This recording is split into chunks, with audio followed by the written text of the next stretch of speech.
ជំរាបសួរសម្ដេចទ្រង់ឯកឧត្តមលោកជំទាវលោកស្រីប្រិយមិត្តទូរទស្សនិកជនទីគោរពនិងទីមេត្រីនៅពេលនេះសូមអញ្ជើញទស្សនាការផ្សាយព័ត៌មានរបស់កងរាជវុធហត្ថដូចតទៅនាយឧត្តមសេនីយ៍សៃសុខាសំណេះសំណាលជាមួយកីឡាករទូកងវត្តទេពរង្សីនៅព្រឹកថ្ងៃអាទិត្យទី20ខែតុលាឆ្នាំ2019នៅវត្តទេពរង្សីស្ថិតនៅក្នុងភូមិពោធិ៍មង្គលឃុំព្រែកតតែនស្រុកពញាលឺខេត្តកណ្ដាល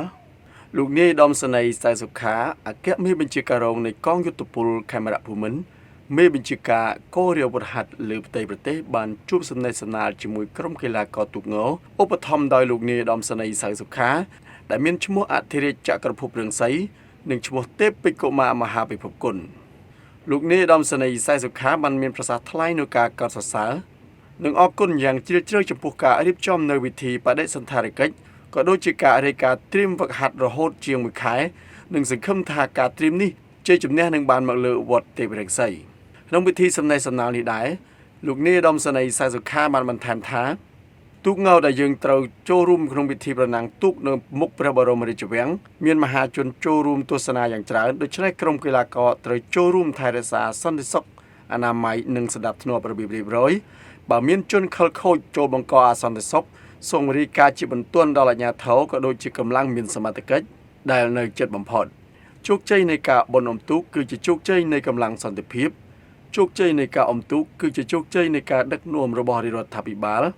ជោគជ័យនៃការអុំទូកគឺជាជោគជ័យរបស់យើងទាំងអស់គ្នាដោយនេះសូមចូលរួមចំណែកទាំងការងារព័ត៌មានបើមានអ្វីសង្ស័យអ្នកណាចង់បង្កើតរឿងសូមរាយការណ៍មកសមត្ថកិច្ចជាបន្ទាន់ក្នុងនោះផងដែរលោកនាយឧត្តមសេនីយ៍បន្តថា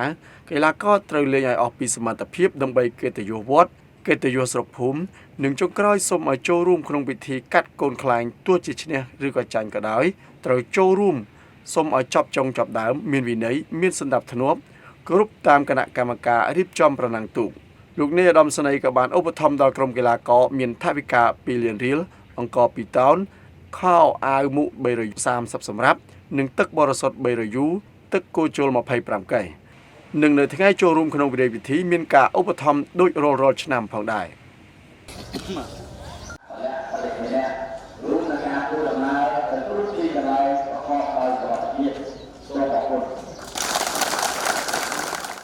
ព័ត៌មានកងរាជវុធហត្ថដែលទូរទស្សនិកជនទើបតែបានទស្សនាពេលនេះចប់តែប៉ុណ្ណេះយើងខ្ញុំទាំងពីរនាក់និងក្រុមការងារសូមអរគុណសូមជម្រាបលា